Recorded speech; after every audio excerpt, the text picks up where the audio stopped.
సమాజాన్ని చేయమని చెప్పే వాళ్ళైతే లేరు, కానీ ఉన్నవాళ్ళు చాలామంది ఉన్నారు. కానీ ఇంకా ముందరకు వచ్చి సమాజంలో తమ ఆపద అన్న వారికి, ఆకలి అన్నవారికి కొంచెం దయతోటి ముందరకు వచ్చి వాళ్ళకు కూడా మీరు సేవ చేయాలని నేను కోరుకుంటున్నాను. నేను చేస్తున్న సేవలను గుర్తించి ప్రతి ఒక్క ఫౌండేషన్ ఇప్పటి వరకు 107 అయిపోయింది. మేడం వాళ్ళది 108. ఇంత మంచి అవకాశం ఫస్ట్ విష్టం చారిటబుల్ ట్రస్ట్ నాగరాజ్ సార్ గారిని నన్ను నేను చూసుకున్నట్టుంటుంది. ఎందుకంటే సార్ వాళ్ళు ప్రతినిత్యం వాళ్ళు అన్నదానం చేస్తారు. నాది 3 రోజులకు ఒకటి ఉంటుంది.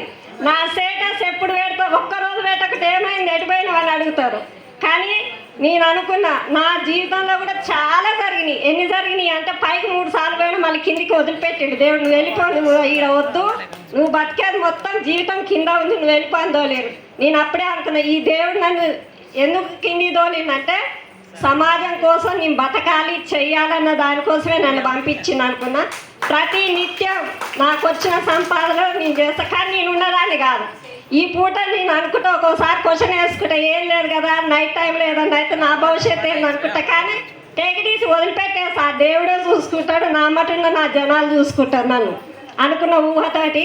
నన్ను నేను చూసుకోవాలంటే నాగరాజు సార్ని చూసుకుంటా. ఎందుకంటే సార్ కూడా ప్రతినిత్యం అన్నదానం చేస్తుంది. నేను చూసిన నా మటుకు 100 ఫౌండేషన్లో ఒక 10 ఫౌండేషన్స్లే కష్టార్జితం మీద ముందరకు వచ్చి ఫౌండేషన్ చేస్తారు. అన్ని ఫౌండేషన్స్ ఉన్నాయి, లేవని చెప్పాలి, కానీ 10 ఫౌండేషన్లే చేస్తారు కార్యక్రమాలు అనేది.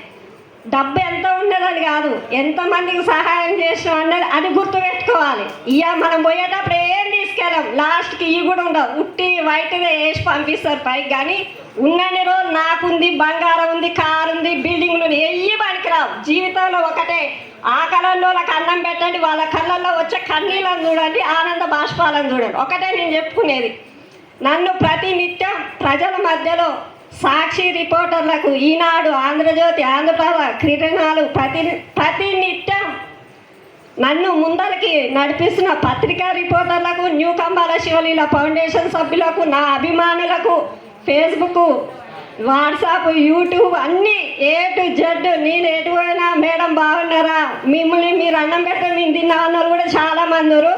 ప్రతి ఒక్కరు నెలలో ఒక్కసారి అన్నం పెట్టండి, ఒక్కసారైనా పెట్టండి, ఏం కాదు. వారం 6 వారం మీరు రెస్ట్ తీసుకునే బదులు అన్నం పెట్టండి. ఇంత మంచి అవకాశం ఇచ్చిన పద్మావతి మేడం గారికి, నాగరాజ్ సార్ గారికి, టీవీ అశోక్ సార్ గారికి, మీ అందరికీ పేరు పేరున అభినందనలు, ధన్యవాదాలు తెలియజేస్తున్నాను. Thank you all members. ముఖ్యంగా ఒకటి, మహిళలు ఇంకా ముందరకు రావాలి. వచ్చినాం ఇప్పటికీ, ఇంకా ఇంకా అన్ని రంగాలలో రావాలని మళ్ళీ సార్కి అంతర్జాతీయ మహిళల దినోత్సవం ఈ ఆల్ సరిపోకుండా అవతల కూడా తీసుకొని సక్సెస్ఫుల్గా చేయాలని ప్రతి ఒక్కరిని నేను కోరుకుంటున్నాను. ఈ అవకాశం ఇచ్చినందుకు అందరికీ ధన్యవాదాలు.